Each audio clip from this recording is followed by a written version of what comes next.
បាទសួស្តីទាំងអស់គ្នាបាទអញ្ចឹងយើងចូលទៅចំណុចថ្មីមួយទៀតតាក់ទងជាមួយនឹងការកំណត់ print title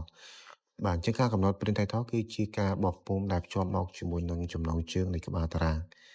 ដើម្បីកំណត់វាបានបាទទីមួយគឺយើងចុចទៅលើ page layout tab ហើយយើងចុច print title នៅលើផ្ទាំង page setup យើងអាចចុចទៅលើ sheet បាទហើយត្រង់ print title គឺយើងបាទមានពាក្យថា row to repeat at top នេះគឺយើង select លើជួរដេកណាមួយដែលចង់បង្ហាញជាចំណងជើងដែលនៅផ្នែកខាងលើអញ្ចឹងវានឹងបង្ហាញគ្រប់ទំព័ររាល់ពេលដែលយើងបោះពុម្ពចំណែកឯ column to repeat at last នេះគឺ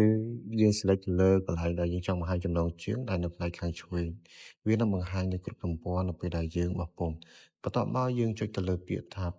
print ក៏បាន print preview ក៏បានឬក៏យើងចុច OK ក៏បានបាទអញ្ចឹងនេះគឺជាទម្រង់នៃការកំណត់ print title បាទអញ្ចឹងយើងមាន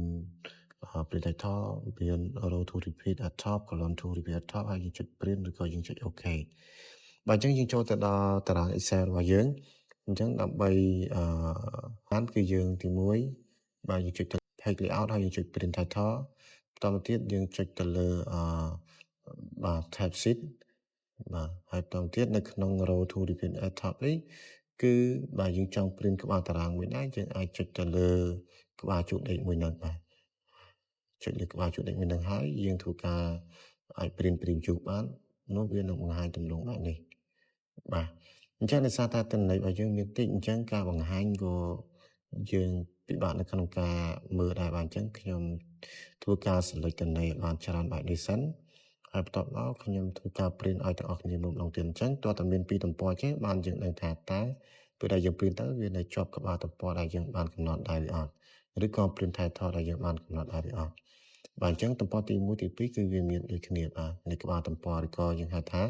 print title បាទអញ្ចឹង print title របស់យើងមានគ្រប់ទំព័របាទអញ្ចឹងបើសិនជាយើងលុបកន្លែង row to repeat at top នេះយើងចុច print